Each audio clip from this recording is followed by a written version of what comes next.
Hi, my name is Alex Zuber. I'm a second-year seminarian at the Lutheran Theological Seminary at Philadelphia. I'm a Master's of Divinity student in the co-op program, which means that while I'm a student in Philadelphia, I also serve the Stony Man Lutheran Parish in Luray, Virginia as their vicar. I was approached a few weeks ago by my friend Vicar Micah Cray at Trinity Lutheran Church in Fairview Village outside of Philadelphia about helping with a Lenten project for his congregation.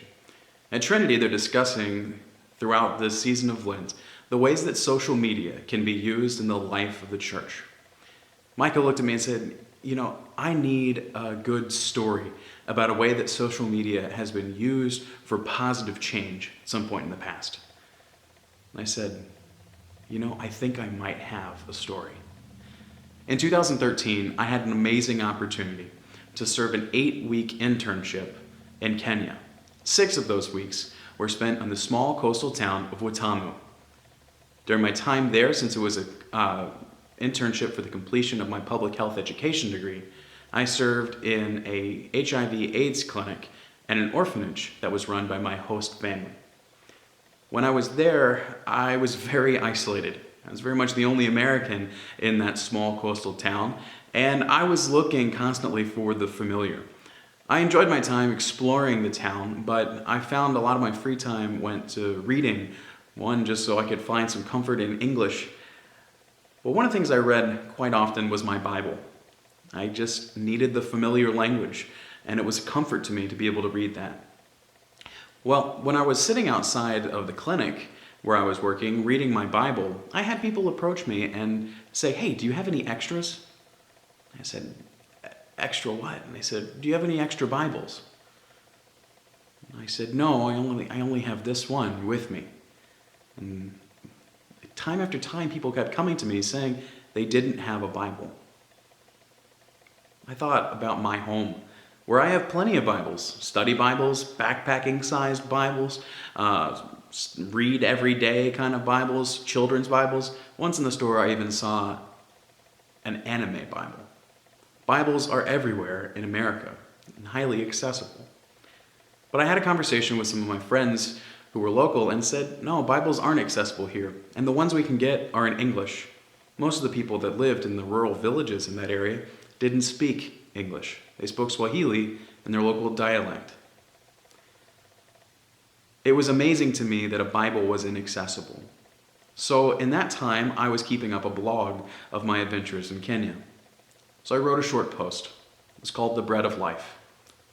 I said, I need $800.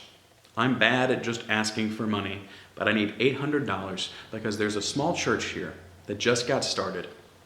They use their money to build the building and to buy the property, but they don't have anything left to purchase Bibles.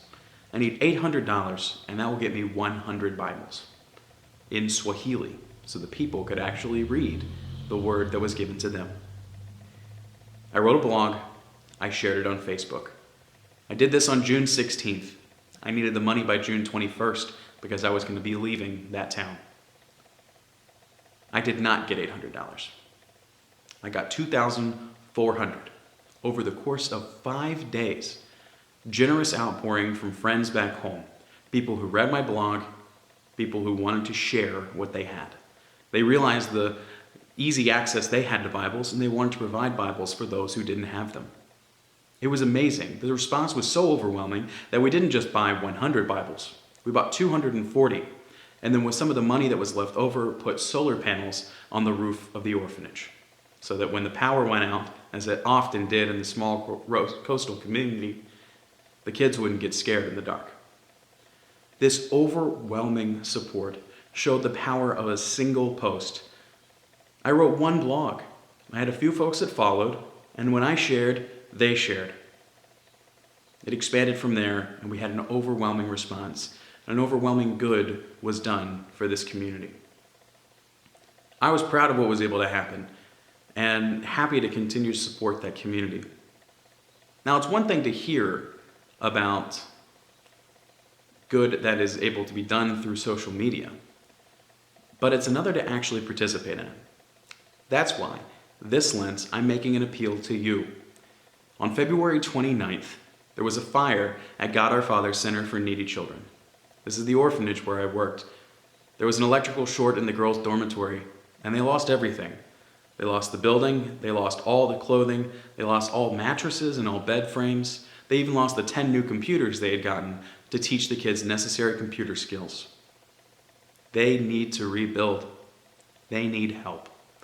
So, we've heard a story of how social media can enact positive change, and I'm asking you to do the same today. If you will, follow the link that you'll find with this video to gofundme.com/GodOurFather.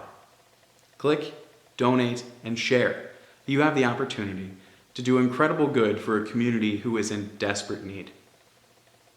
It's possible through simple sharing on social media to be the church, to spread and to show love to those in need. Throughout this season of Lent, in most Lutheran churches, we conclude services with these words: "Go in peace, remember the poor."